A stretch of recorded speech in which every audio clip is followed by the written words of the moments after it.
सुप्रभातम बच्चों।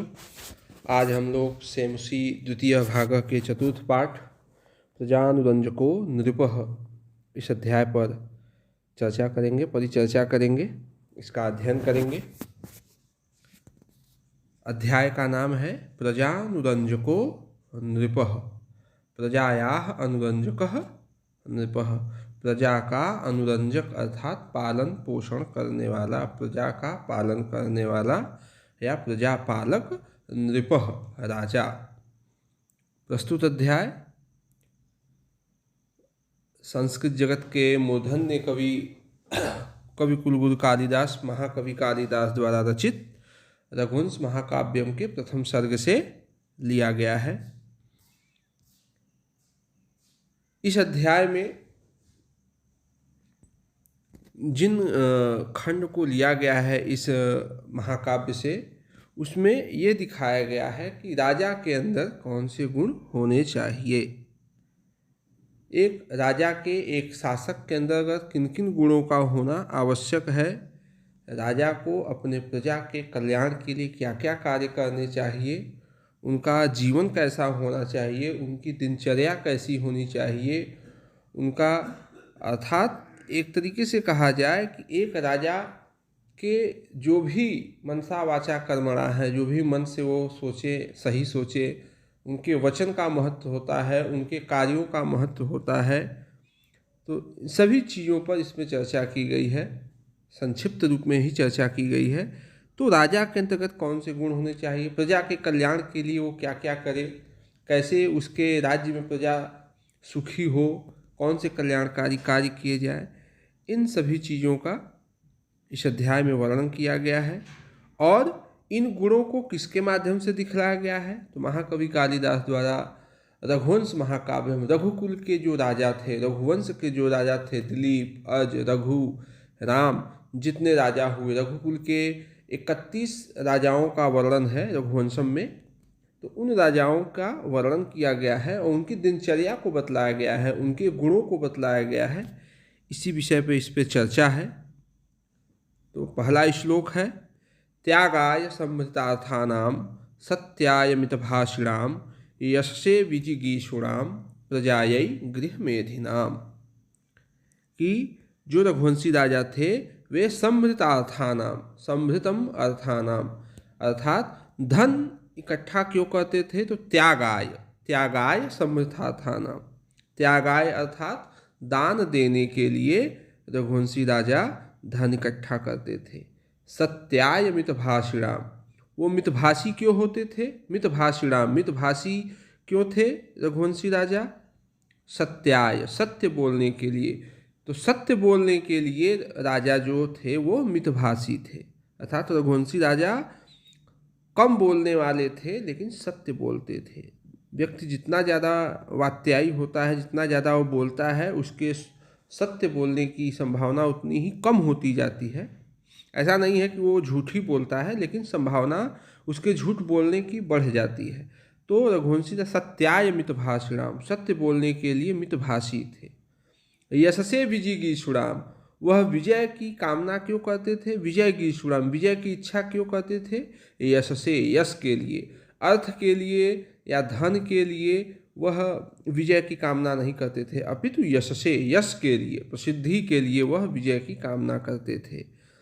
प्रजायै गृहमेधिनाम, और गृहम धन एधिनाम, गृहमेधिनाम, वह गृहस्थ जीवन को क्यों बिताते थे, प्रजायै, प्रजा के कल्याण के लिए, अर्थात वह विवाह आदि बंधन में क्यों बनते थे, स्वांतः सुखाय के लिए नहीं, अपितु प्रजायै, प्रजा की रक्षा के लिए, अर्थात एक राजा से उत्पन्न जो संतान होता है वही भविष्य का राजा होता है।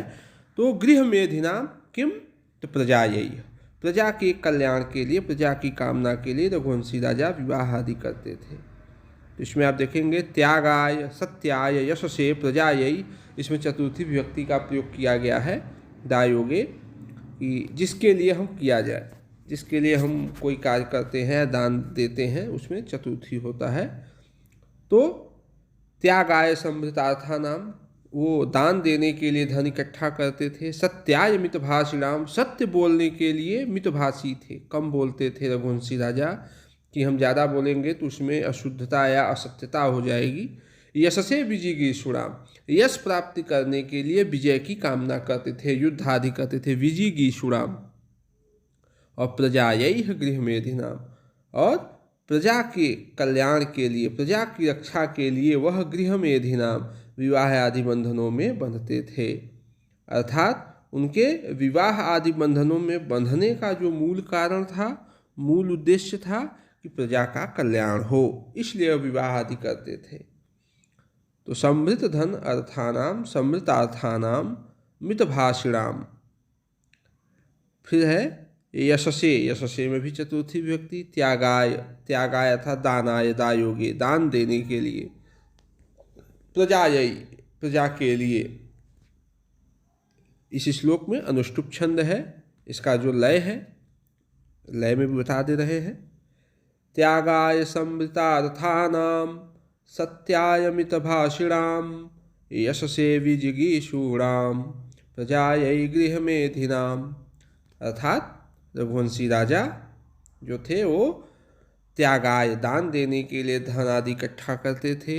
सत्याय मितभाषिणाम, सत्य बोलने के लिए मितभाषिणाम, मितभाषी होते थे। यशसे विजिगीषुणाम, विजय की कामना किस लिए करते थे? यशसे, यश के लिए वह विजय की कामना करते थे। और प्रजायै गृहमेधिनाम, और प्रजा के कल्याण के लिए, प्रजायै गृहमेधिनाम, प्रजा के कल्याण के लिए वह विवाह आदि बंधन में बंधते थे। अब हम दूसरे श्लोक पर चर्चा करेंगे। शैशवे अभ्यस्त विद्यानां यौवने विषयैषिणां वार्धके मुनिवृत्तीनां योगेनान्ते तनुत्यजाम। कह रहे हैं रघुवंशी राजाओं का दिनचर्या क्या था। उन्होंने अपने जीवन को, जो हमारे यहाँ 4 आश्रम हैं, ब्रह्मचर्य, गृहस्थ, वानप्रस्थ और संन्यास, तो जीवन को वह 4 आश्रमों में बांटे थे, तो उसी के अनुसार उनका जीवनचर्या भी था। तो कह रहे हैं शैशव काल में, शैशवे अर्थात शैशव अवस्था में, हमारे यहाँ जो ब्रह्मचर्य आश्रम है 25-25 वर्षों के चारों आश्रम हैं। 25 वर्ष ब्रह्मचर्य, 25 से 50 गृहस्थ, 50 से 75 वानप्रस्थ और 75 से 100 संन्यास आश्रम है।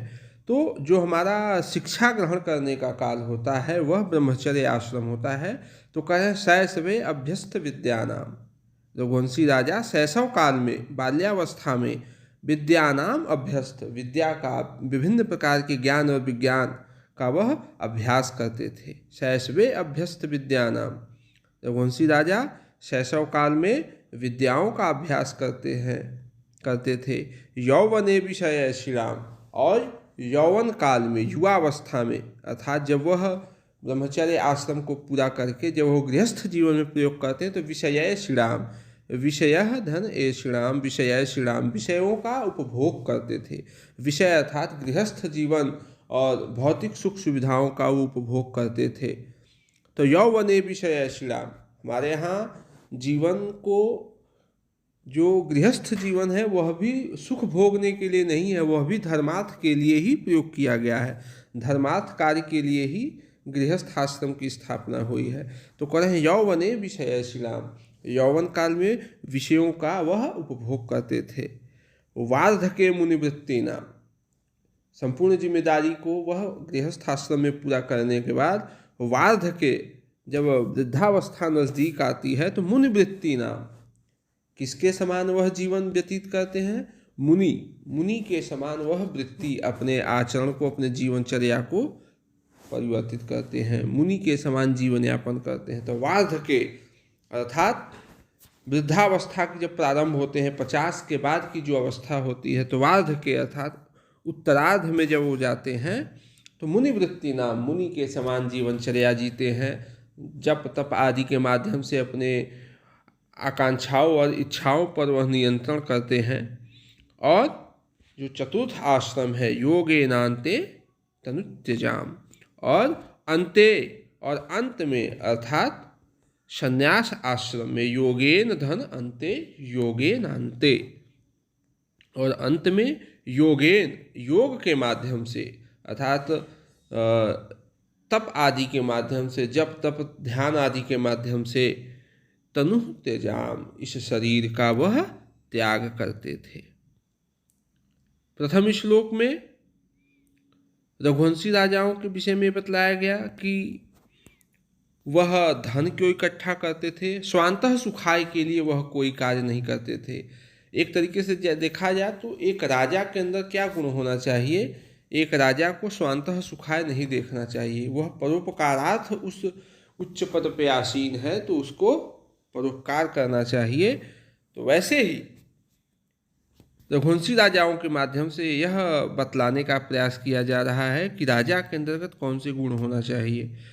तो कह रहे हैं कि एक राजा को विभिन्न प्रकार के विद्याओं का में भी पारंगत होना चाहिए, उसके बाद यौवन काल में युवावस्था में गृहस्थ जीवन का भी उपभोग करना चाहिए, और वार्धक्य मुनिवृत्ति नाम, उत्तरार्ध में जब युवावस्था बीत जाने के बाद व्यक्ति को धीरे धीरे अपनी आकांक्षाओं पे, अपने इच्छाओं पे नियंत्रण करना चाहिए। तो वार्धक्य मुनिवृत्ति नाम, मुनि का वृत्ति क्या, मुनि का आचरण जो संयमित हो, नियमित हो और संयमित हो, जिसको अपने पे नियंत्रण हो, विभिन्न प्रकार के इच्छाओं आकांक्षाओं के ऊपर वह नियंत्रण करता हो।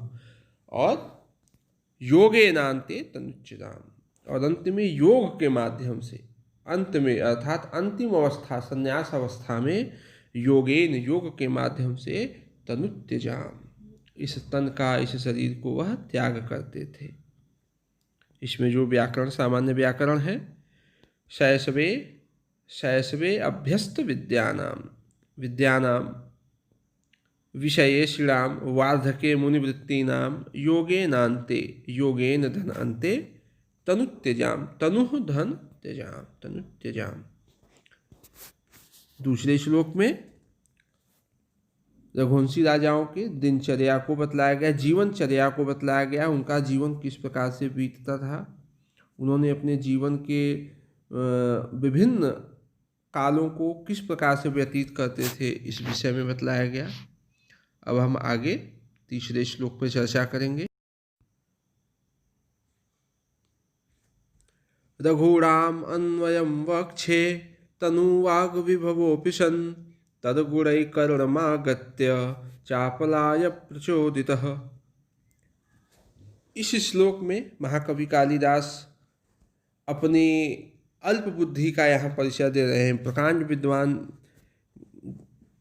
होते हुए भी वह अपने ऐसे गौरवशाली वंश का वो वर्णन कर रहे हैं, तो उसमें वो अपनी अल्प बुद्धि का ही परिचय दे रहे हैं। कह रहे हैं रघुणाम अन्वयम वक्षे तनुवाक विभवोपिशन, कि रघुराम अन्वयम, रघुवंशी राजाओं के अन्वयम वंश का वर्णन करने के लिए, तनुवाक विभव अपि, तनु मतलब किंचित, वाक विभवोपि, वाक धन विभव धन अपि, वाणी का विभव मतलब वैभव होने पर भी, रघुवंश का वर्णन करने में मेरे द्वारा वाणी का थोड़ा वैभव होने पर भी, तद्गुणैः, तत् अर्थात रघुराम, रघुराम अन्वयम, उन रघुवंशी राजाओं के गुणैः, गुणों को सुनकर, कर्णम आगत्य, उन रघुवंशी राजाओं के गुणों को, वर्णन को सुनकर, कर्णम आगत्य, मेरे कान में उनके गुणों का वर्णन, आगत्य आकर के, वो कह रहे मैंने उनके विषय में इतना पढ़ा नहीं, इतना जाना नहीं, अपिच श्रवण परंपरा से सुन करके जो कुछ मैंने रघुवंश के विषय में सुना है, तद्गुणैः, तत् अर्थात रघुराम अन्वयम, उन रघुवंशी राजाओं के गुणों को सुनकर, सुनने के बाद या सुनकर, कर्णम आगत्य, कर्णम आगत्य, कर्णम आगत्य, कर्ण परंपरा से, श्रवण परंपरा से मेरे कान में आकर के, आकर सुन करके, चापलाय प्रचोदितः, मुझे कुछ चापलाय, वक्तुम अर्थात कुछ बोलने के लिए मुझे प्रचोदितः, प्रेरित कर रहा है। महाकवि कालिदास कह रहे हैं ऐसे महान रघुवंश के वर्णनों को सुनकर, थोड़ा बहुत वाणी का वैभव मेरे पास होने पर भी, उनके गुणों को सुनकर, सुनने के बाद जो एक बोलने की जिज्ञासा होती है, ये बोलने की जो तत्परता होती है, जल्दबाजी होती है, वह चपलता, वह मुझे क्या कर रही है, उनके गुणों का वर्णन करने के लिए प्रचोदितः मुझे प्रेरित कर रही है। तो किसके गुणों को? रघुराम अन्वयम, रघुराम धन अन्वय, रघुवंशी राजाओं के गुणों को वक्षे बोलने के लिए चापलाय मुझे क्या हो रहा है? प्रचोदितः प्रेरित कर रहा है। इसमें जो व्याकरण है, रघुराम धन अन्वयम, रघुराम अन्वयम तनुवाक विभवोपि, तनु धनुवाक धन विभव धन अपि, तनुवाक विभवोपि तद्गुणैः, तत् से तात्पर्य है रघुराम रघुवंशी, इनके गुणैः, उनके जो गुणों को सुन करके कर्णम आगत्य, कर्णम धन आगत्य, कर्णम आगत्य था उनके गुणों के वर्णन, रघुवंशी राजाओं का वर्णन सुन करके, स्वर्ण परंपरा से कानों से सुन करके चापलाज प्रचोदित, मुझ अंदर जो तत्परता है, कहने की जो जिज्ञासा है, वह प्रचोदित मुझे बोलने के लिए प्रेरित कर रहा है। प्रचोदित में त प्रत्यय है। ये तीसरा श्लोक है। इसी के समान एक श्लोक और भी है, क्व सूर्य प्रभवो वंशः क्व चाल्प विषयामति ततेषु दुस्तर मुहारुः पेनास्म सागरम, कि कहाँ रघुवंश जैसा एक विस्तृत और विशाल वंश और कहाँ मेरी छोटी सी बुद्धि। ये तो ऐसे ही बात हो गई, उनके गुणों का वर्णन करना ऐसी ही बात हो गई मानो एक छोटी सी उडुप, उडुपी कहते हैं छोटी नौका, एक तो बड़ा नौका होता है, एक छोटी नौका होती है। एक छोटी सी नौका से समुद्र को पार करना जैसे संभव कार्य है, वैसे ही एक छोटे वाणी से कालिदास इतने बड़े विद्वान होने के बाद भी ये कह रहे हैं कि मुझ जैसा एक छोटा सा वाणी का वैभव युक्त व्यक्ति इस असंभव कार्य को कर रहा है, अर्थात रघुवंशी राजाओं का वर्णन कर रहा है। तो इस श्लोक में रघुवंशी राजाओं के वंश का, प्रमुख राजाओं के गुणों का वर्णन इस श्लोक में बतलाया गया है कि महाकवि कालिदास उनका वर्णन करना चाह रहे हैं, उनका वर्णन करने के लिए उन्हें प्रेरित कर रहे हैं। चतुर्थ श्लोक है, वैवस्वतो मनुर्नाम माननीयो मनीषिणाम आसीन महीक्षितामाद्यः प्रणवश्छंदसामिव। कह रहे हैं मनीषिणाम माननीयो, मनीषिणाम अर्थात विद्वानों में, मनीषिणाम विद्वानों में माननीय पूज्य, मनीषिणाम अर्थात पंडितानाम पंडितों में, विद्वानों में माननीय पूज्य, मही प्रणवश्छंदसाम इव। अन्वय देखना बहुत जरूरी है, अन्वय को समझिए। श्लोकों को एक क्रमबद्ध करने का जो विधि है वही अन्वय होता है, उनको क्रमबद्ध अर्थ में लाना। तो मनीषिणाम माननीयो, विद्वानों में पूज्य, छंदसाम प्रणव इव, प्रणवश्छंदसाम इव। करें आसीन महीक्षितामाद्य प्रणवश्छंदसाम इव। मनीषिणाम माननीयो, मनीषियों में श्रेष्ठ, विद्वानों में पूज्य, छंदसाम, छंदस कहते हैं वेदों को, वेदों का एक अपर नाम छंद भी होता है। तो छंदसाम प्रणवः इव, वेदों में ओमकार, प्रणवः कहते हैं प्रणव, ओमकार, प्रणव अर्थात जो प्राणवान प्रथम अक्षर जो है, वेदों का जो प्रथम अक्षर है प्रणव ओमकार, छंदसाम प्रणव इव, छंदसाम प्रणवः इव, वेदों में प्रथम ओमकार के इव मतलब समान, जैसे महीक्षितामाद्य, आसीन महीक्षितामाद्य, महीक्षिताम, महीक्षिताम अर्थात राजाओं में श्रेष्ठ, महीक्षिताम अर्थात मही कहते हैं पृथ्वी को, महीक्षिताम पृथ्वी के शासक, महीक्षिताम आद्य, राजाओं में आद्य अर्थात प्रथम, अर्थात जैसे वेदों में प्रथम अक्षर ओमकार है, ओमकार का महत्व है, वैसे ही मनीषिणाम माननीय, मनीषियों में श्रेष्ठ, महीक्षिताम आद्य, महिक्षिताम अर्थात राजाओं में प्रथम वैवस्वतो नाम मनु आसीत। वैवस्वत नाम के कोई राजा मनु नाम वाले राजा आसीत थे। बहुत ही सुंदर ये श्लोक है कि यहाँ पे जो प्रथम राजा हुए रघुवंश और सूर्यवंश और चंद्रवंश, यही हमारे दो प्रमुख वंश हैं। तो हमारे जो प्रथम शासक हुए वे वैवस्वत मनु, कहा कि 14 मनु हैं। 14 मनुओं में जो प्रथम मनु थे वो वैवस्वत मनु थे।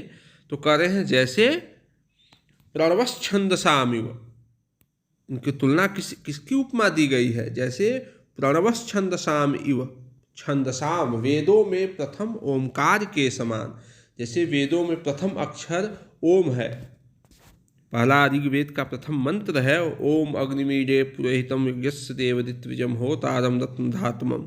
तो जो ओम शब्द है, ओम माफ करिए, जो ओम प्रथम पद है, अक्षर है, जैसे वेदों में प्रथम अक्षर ओम का महत्व है, वही सी महिक्षिताम आद्यः, राजाओं में प्रथम राजा, सृष्टि के जो प्रथम राजा हुए भूलोक पे, लौकिक राजा जो हुए, महिक्षिताम आद्यः, राजाओं में प्रथम वैवस्वत नाम के मनु नाम, वैवस्वत नाम के राजा मनु हुए।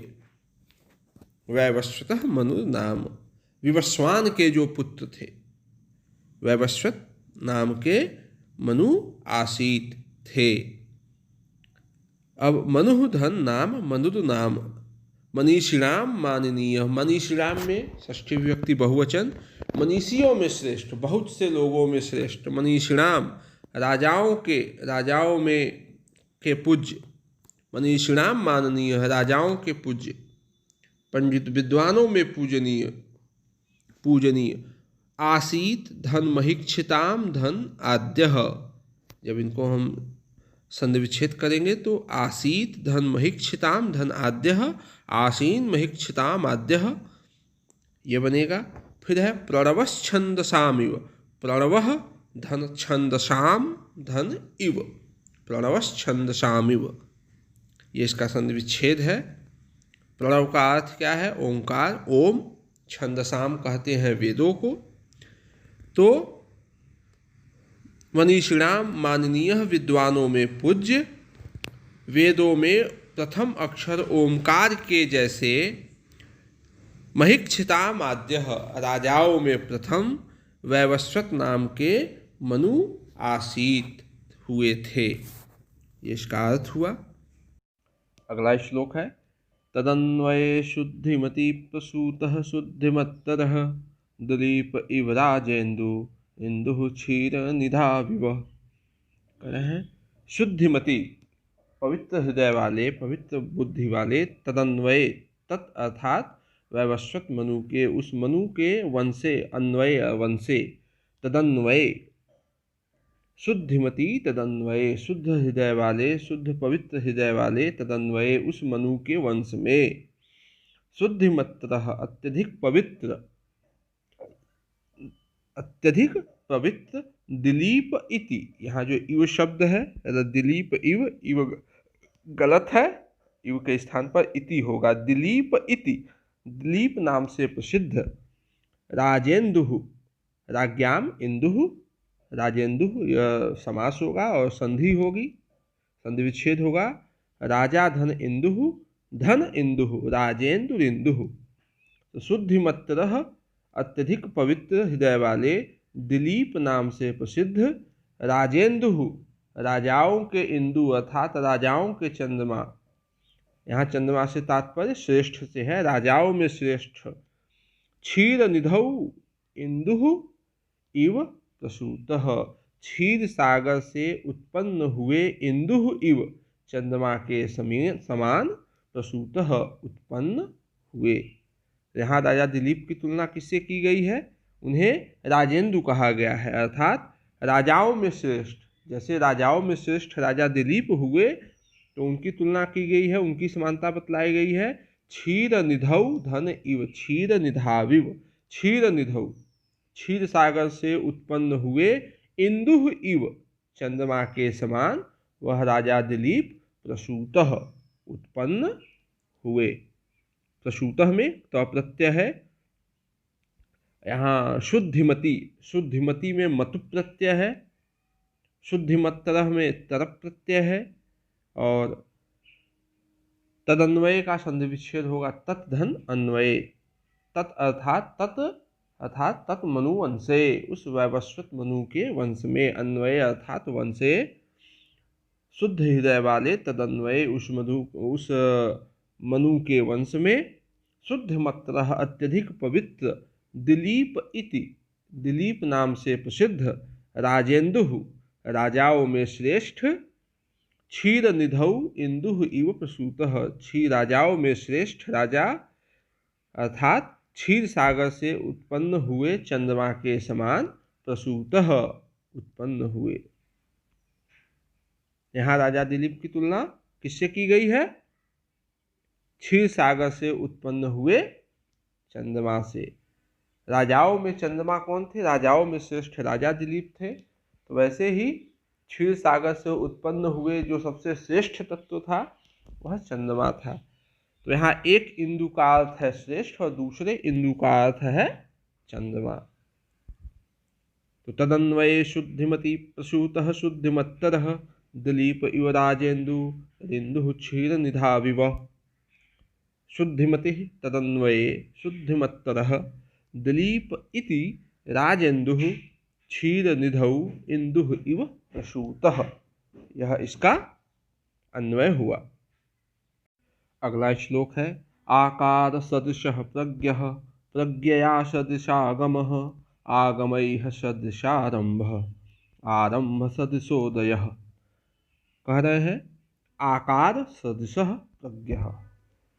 उन रघुवंशी राजाओं में जो राजा दिलीप का जो वर्णन है कर रहे हैं आकार सदृशः प्रज्ञः।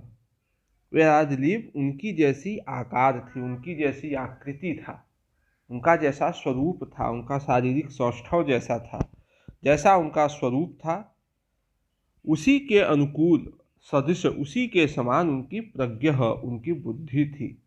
करें स्वस्थ शरीर में ही स्वस्थ मस्तिष्क का निवास होता है। तो आकार सदृश प्रज्ञा, आकार के अनुकूल, उनके स्वरूप के अनुकूल ही उनकी बुद्धि थी। उन रघुवंशी राजा दिलीप की जैसा उनका स्वरूप था वैसी ही उनकी बुद्धि थी। प्रज्ञया सदृशागमः, और जैसी उनकी बुद्धि थी उसी बुद्धि के अनुरूप, बुद्धि के अनुसार, प्रज्ञया, प्रज्ञा कहते हैं बुद्धि को, मति को, प्रज्ञया बुद्धि के अनुकूल ही, बुद्धि के अनुसार ही, जैसे उनकी मानसिक क्षमता थी, जैसी उनकी मेधा थी, बुद्धि थी, उसके अनुसार ही उन्होंने आगमः, उन्होंने शास्त्रों का अध्ययन किया। एक बहुत ही अच्छी मनोवैज्ञानिक बात है कि जैसा आपका मन स्थिति हो, जैसी आपकी मेधा हो, जैसा आपकी रुचि हो, उसी के अनुकूल आपको अपना विद्याध्ययन करना चाहिए, तत्त कार्यों में लगना चाहिए।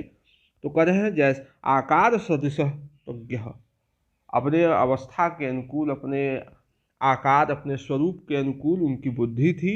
और प्रज्ञया सदृशागमः, और अपने प्रज्ञा के अनुकूल सदृश, जैसी उनकी बुद्धि थी वैसा ही उन्होंने आगमः, ज्ञान प्राप्त किया, शास्त्रों का अभ्यास किया।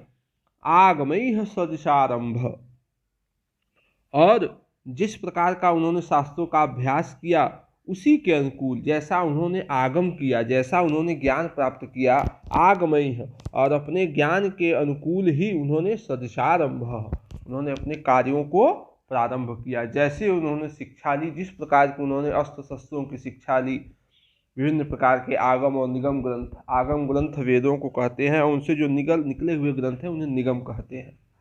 तो आगम ग्रंथों का जैसा उन्होंने ज्ञान प्राप्त किया, उन ज्ञान के अनुकूल ही आरंभ, उन्होंने कार्यों को करना प्रारंभ किया, जैसी शिक्षा उसी के अनुकूल कार्य करना। तो कहें आगमैः सदृशारंभ, अपने ज्ञान के अनुकूल, ज्ञान के अनुरूप ही वो कार्यों को प्रारंभ करते थे, प्रारंभ करने वाले हुए।